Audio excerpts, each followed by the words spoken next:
Hi all, welcome back to with Jayant learn maths. ये हमारा triangle series का second part है। फर्स्ट पार्ट में यानी कि प्रॉपर्टीज ऑफ ट्रायंगल में हमने देखा था types of triangle, interior and exterior angles and perimeter. इस वाले पार्ट में हम देखेंगे congruence and similarity of triangles यानी कि सर्वांग समता और समरूपता। फर्स्ट हम देखते हैं कॉन्ग्रुएंस ऑफ ट्रायंगल्स यानी कि त्रिभुजों में सर्वांग समता। इसकी डेफिनेशन देखते हैं। If two figures are of the same size and of the same shape, they are said to be congruent. यानी कि कोई भी दो फिगर आपस में एक ही आकार और एक ही आकृति के हों तो वो क्या कहलाते हैं? वो सर्वांग कहलाते हैं। जैसे कि एग्जांपल के लिए देखें, यहाँ मेरे पास मैथ्स की दो बुक हैं। तो ये मैथ्स की दो बुक हैं। ये पहली बुक, अगर मैं इसके ऊपर मैथ्स की दूसरी बुक रखूं और मेरे को पहली बुक बिल्कुल ही दिखनी बंद हो जाए तो हम क्या बोल सकते हैं कि ये दोनों आपस में सर्वांग सम है या कॉन्ग्रुएंट है।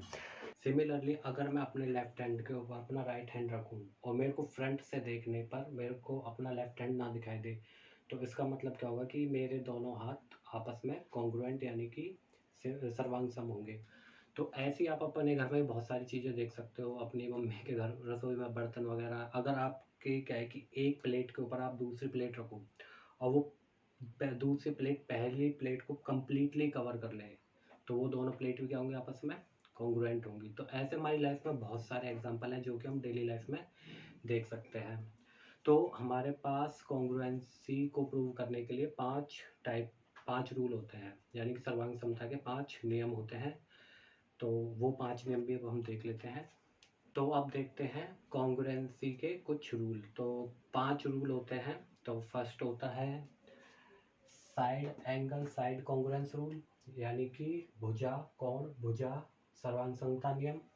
Angle side angle congruence rule, angle angle side congruence rule, side side side यानी कि भुजा भुजा भुजा कॉन्ग्रुएंस रूल, और राइट एंगल हाइपोटेन्यूज और साइड कॉन्ग्रुएंस रूल यानी कि RHS रूल। वो ये जो 5 रूल हैं इनकी अगर हम डेफिनेशन देखते हैं लिखेंगे यहाँ पे, वीडियो तो बड़ी हो जाएगी तो मैं आपको क्या है कि यहाँ पे थोड़ा सा स्क्रीनशॉट लगा के दे दूंगा, आप उसको पॉज करके उसका स्क्रीनशॉट ले लेना। और वैसे वो डेफिनेशन बुक की है तो उनको रटना इतना इम्पोर्टेंट नहीं है। अपने हिसाब से अपने अकॉर्डिंग डेफिनेशन बनाना सीखो। ज़रूरी नहीं कि जो बुक में है वो ही आपको रटना है, आप अपने मन से बनाना सीखो। तो वैसे फिर भी मैं आपके लिए रेफरेंस के लिए वो स्क्रीनशॉट लगा दूंगा, आपको देखना हो तो आप वो देख लेना। फर्स्ट हमारा आता है SAS कॉन्ग्रुएंस रूल, यानी कि side angle side congruence rule. इसमें क्या होता है कि अगर दो ट्रायंगल में से एक ट्रायंगल की दो साइड्स और उनके बीच में बना हुआ एंगल दूसरे ट्रायंगल की दो साइड्स और उनके बीच में बने हुए एंगल के इक्वल हो तो वो दोनों ट्रायंगल आपस में क्या होंगे? वो कॉन्ग्रुएंट हो जाएंगे। फॉर एग्जांपल हम देखते हैं कि triangle ABC and triangle DEF में हमारे पास जो AB साइड है वो हमारी 6 सेंटीमीटर है और जो हमारी BC है वो 9 सेंटीमीटर। अब AB और BC के बीच में जो हमारा एंगल है वो 45 डिग्री का है। सिमिलरली DEF में हमारे पास जो DE है वो 6 सेंटीमीटर है एंड EF हमारी 9 सेंटीमीटर है और इन दोनों के बीच में जो एंगल है वो भी 45 डिग्री का ही है।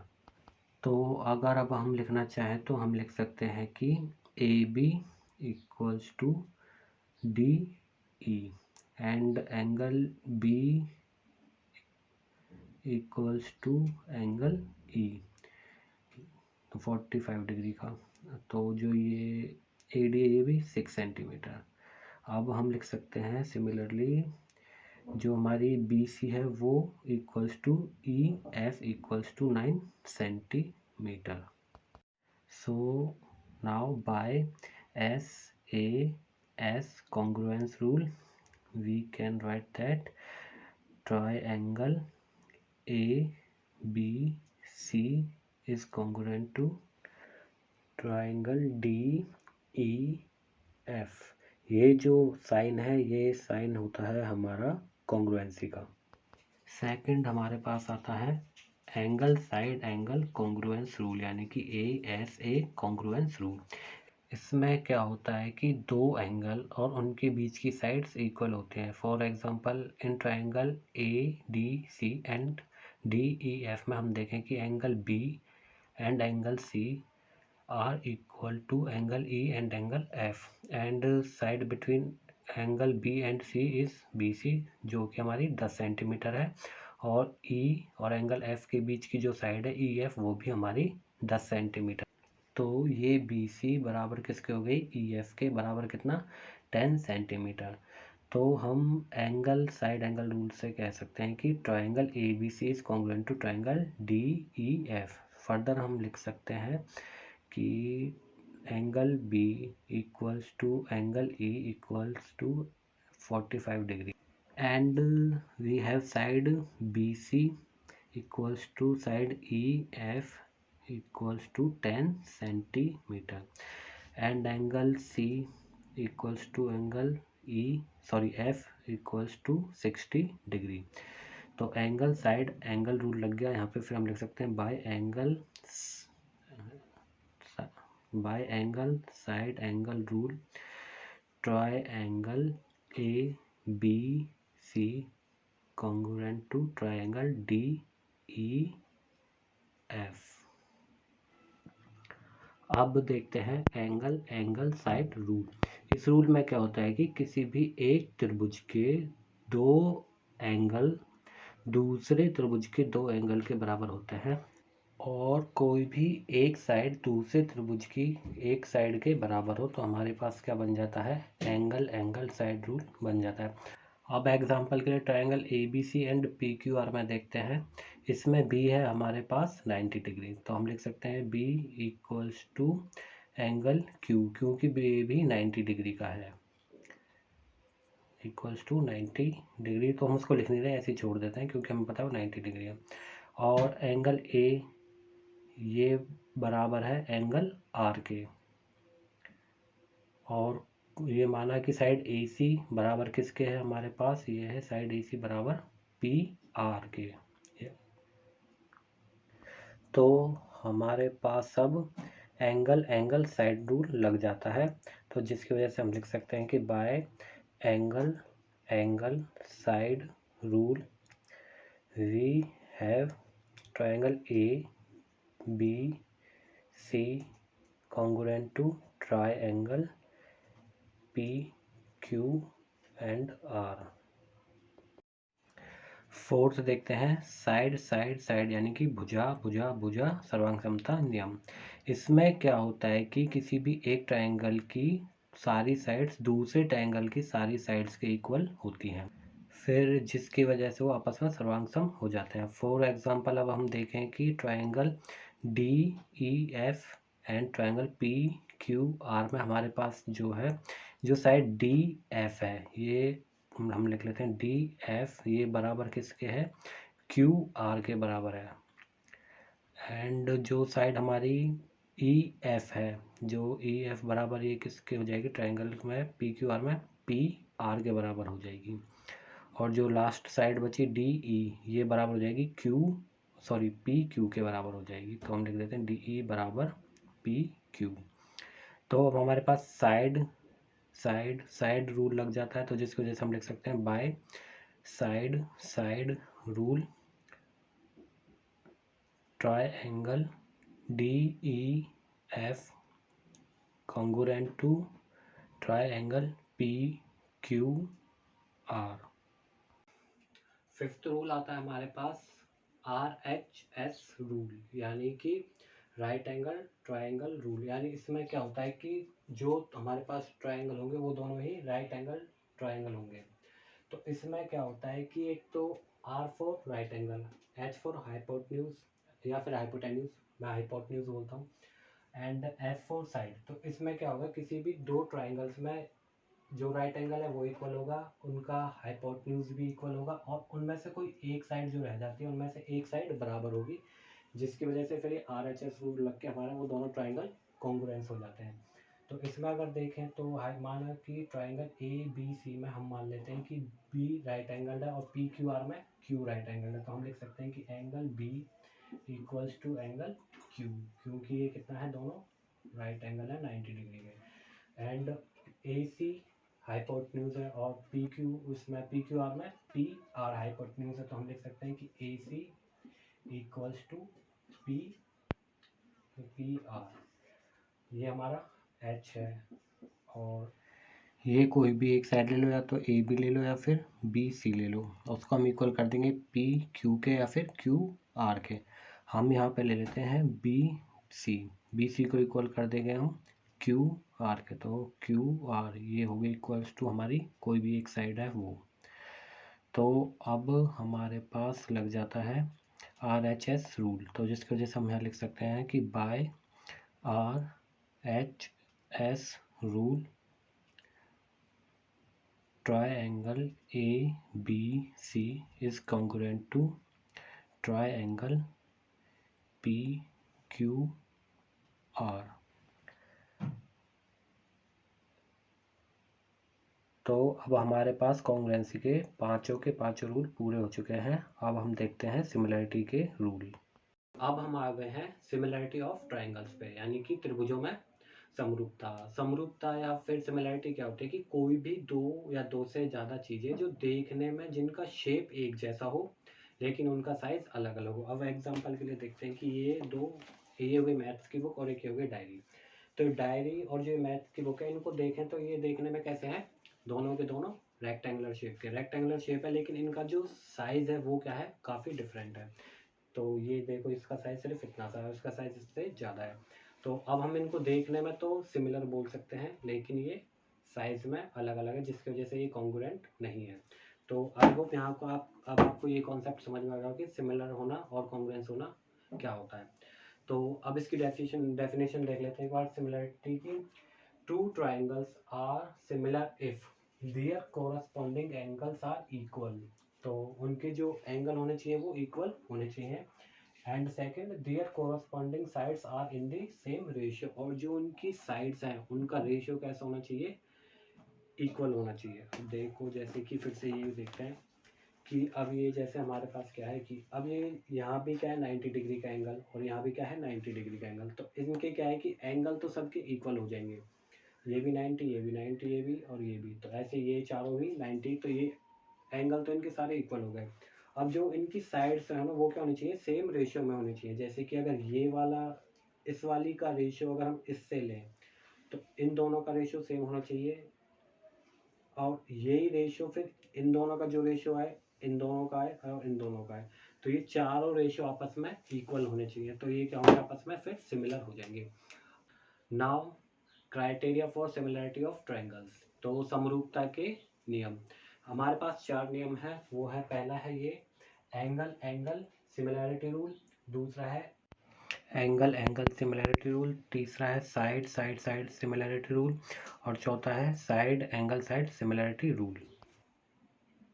तो बेसिकली जो फर्स्ट और सेकंड रूल है वो एक ही है, उसको अलग अलग करके लिख दिया, वो जैसा हम आगे करेंगे तो आपको पता लग जाएगा कि वो एक क्यों है। अब देखते हैं हम अब हम जो ये है फर्स्ट और सेकंड को एक साथ ही देख लेते हैं।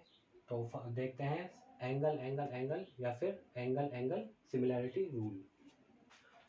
फर्स्ट देखते हैं एंगल सिमिलरिटी रूल। अब हमारे पास यहाँ पे दो ट्रायंगल है ABC और दूसरा है DEF। अगर अब हम माने कि ट्रायंगल ABC में जो एंगल A है वो इक्वल हो एंगल D के, और जो एंगल B है वो इक्वल हो एंगल E के, और जो ये ट्रायंगल C है ये वाला C इक्वल हो जाए ट्रायंगल F के। तो हम लिख सकते हैं कि angle A equals to angle D, angle B equals to angle E, और angle C equals to angle F। तो तीनों एंगल बराबर होने की वजह से हमारे पास जो क्राइटेरिया एंगल है ये फुलफिल हो जाता है, जिसकी वजह से हम क्या लिख सकते हैं, by angle rule triangle ABC is similar to triangle DEF, ये जो साइन है ये साइन होता है सिमिलरिटी का। तो सिमिलर होने पे हमारे पास सेकंड कंडीशन क्या थी कि जब ये दोनों ट्राइंगल सिमिलर होंगे तो इनकी जो कॉरस्पॉन्डिंग साइड्स है वो भी सेम रेशियो में होंगी। अब हमें देखना है कि किसकी कौन सी साइड कॉरस्पॉन्डिंग है। ये बहुत ध्यान रखने वाली बात है। जब मैं पढ़ता था छोटा, मुझे समझ नहीं आता था कि कॉरस्पॉन्डिंग साइड्स लिखते कैसे हैं। मैं हमेशा गलत लिखता था, लेकिन जैसे जैसे मैंने पढ़ाना शुरू किया तो मुझे खुद समझ आया। अब आपको बताता हूँ कैसे कैसे लिखना है। हमें एंगल देख के लिखना है, जिस साइड्स पे जो एंगल है वही कॉरस्पॉन्डिंग साइड्स में लिखनी है। देखो पहले इसमें देखते हैं, ये एंगल ए और ये एंगल बी, तो ये एंगल 1 है और ये एंगल नंबर 2, तो इसके बीच में साइड है ए बी। तो ऐसे इसमें क्या है, ये एंगल 1 है और ये एंगल 2 है, तो इसके बीच में साइड कौन सी है, ए डी। तो हम ए बी अपॉन में डी ई लिखेंगे। तो हम लिखेंगे कि ए बी अपॉन में डी ई। और आगे ये एंगल 2 और 3, 2 और 3 के बीच में साइड्स कौन सी है, बी सी। ऐसे यहाँ पे 2 और 3 के बीच में साइड कौन सी है, ई एफ। तो इसको रेशियो बराबर लगा के लिखेंगे बी सी अपॉन में ई एफ। अब जो थर्ड साइड है वो हो गई ए सी, तो ए सी पे एंगल 1 और एंगल 3, और जैसे यहाँ पे एंगल 1 और एंगल 3, तो ये हो गई डी एफ। अब हम यहाँ लिखेंगे ए सी अपॉन में डी एफ। अब ये वाली कंडीशन भी हमारे यहाँ पे फुलफिल हो जाती है। और एक बात याद रखना कि अगर हम ट्रायंगल ए बी सी के ऊपर लिख रहे हैं तो ए बी सी का ही ऊपर आना चाहिए। ये नहीं कि यहाँ से ये ऊपर नीचे हो जाए। हमेशा अगर ए बी सी के ऊपर है तो ए बी सी के ही आने चाहिए और डी एफ के नीचे ही रहने चाहिए जितने भी कंपोनेंट्स हैं। तो ये ध्यान रखना, इनको मिक्स मत कर देना ऊपर नीचे, तो वरना सवाल गलत हो जाएगा।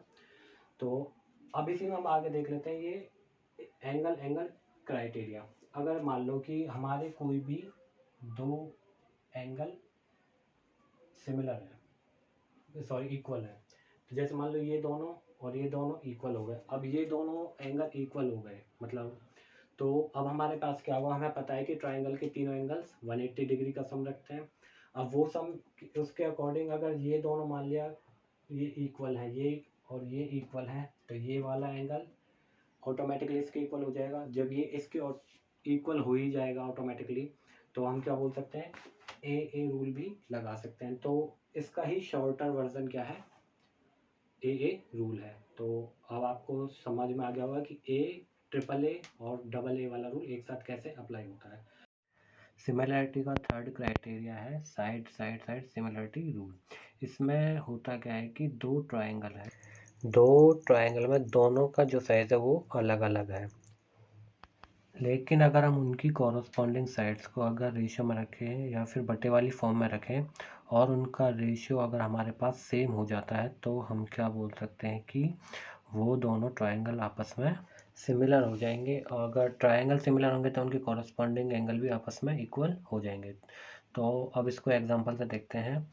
इन triangle A B C and triangle P Q R, तो इसमें ट्रायंगल पी क्यू आर है वो ट्रायंगल ए बी सी से छोटा है, इस वजह से मैं पी क्यू आर के कंपोनेंट्स को ऊपर की साइड लिख देता हूँ। तो पी क्यू मैं लिख रहा हूँ पी क्यू अपॉन में ए बी,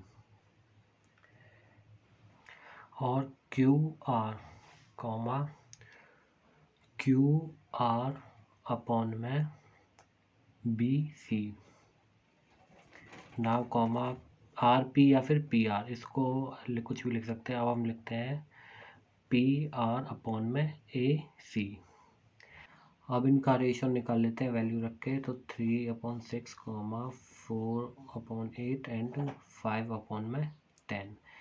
इनको कट करते हैं तो 1/2 एंड 1/2 एंड 1/2। तो हमारे पास इनके जो तीनों के रेशियो हैं वो इक्वल आए हैं। तो हम क्या लिख सकते हैं, पी क्यू अपॉन में A B equals to Q R upon में B C equals to P R upon में ए सी, और ये सब किसके बराबर है, 1/2 के। तो हम लिख सकते हैं 1/2। अब सारे रेशियो सेम है तो हम लिख सकते हैं by side side side rule triangle A B C similar होगा ट्राइंगल पी क्यू आर के। तो ये हमारे यहाँ पे प्रूव हो गया। अब जो इसके एंगल हैं वो थोड़ा एक थ्योरम है तो उसमें जाके एक्सप्लेन होगा। फिलहाल आप इतना समझ लीजिएगा, अगर साइड्स का रेशियो इक्वल आ जाता है तो एंगल भी इक्वल होंगे। तो हम डायरेक्ट ऐसे लिख सकते हैं, therefore angle A equals to होगा एंगल पी और angle B equals to angle Q and angle C equals to angle R. Fourth हमारा क्राइटेरिया है साइड एंगल साइड क्राइटेरिया। इसमें क्या होता है कि किसी भी एक ट्राइंगल का कोई भी एक एंगल दूसरे ट्राइंगल के किसी भी एक एंगल के इक्वल होता है, और जो साइड्स के बीच में ये एंगल बने होते हैं वो क्या होते हैं, आपस में सेम रेशियो या सेम प्रोपोर्शन में होते हैं, जिसकी वजह से फिर वो दोनों ट्राइंगल आपस में सिमिलर हो जाते हैं। अब एग्जांपल के लिए देखते हैं triangle A B C and P Q R में angle A equals to angle P and जो एंगल ए बन रहा है ये बना हुआ side A B and A C के बीच में, तो और पी बना हुआ है साइड पी क्यू और पी आर के बीच में। तो हम लिख सकते हैं कि पी क्यू अपॉन में ए बी, क्योंकि ए बी उसकी कॉरस्पॉन्डिंग साइड है, equals to P R upon में ए सी, यानी कि पी आर अपॉन में ए सी। तो पी आर अपॉन में ए सी। अब अगर क्या हो कि इन साइड्स का रेशियो इक्वल आ जाए तो हम लिख सकते हैं कि by side angle side similarity rule we have triangle A B C similar to triangle P Q R. और जब ये सिमिलर है तो कॉरस्पॉन्डिंग एंगल भी इक्वल होंगे, angle B equals to angle Q and angle C equals to angle R. तो अब I hope हमने जो अब तक पार्ट 1 और पार्ट 2 में पढ़ा है वो सब आपको समझ में आ गया होगा। अगर फिर भी आपका कोई डाउट होता है तो आप मुझे कमेंट में बता सकते हैं, मैं पूरी कोशिश करूँगा कि आपका वो डाउट क्लियर हो जाए। अगर वीडियो अच्छी लगी हो तो hit the like button and share it with your friends so that वो भी कुछ सीख सकें, and don't forget to subscribe my channel. Thank you.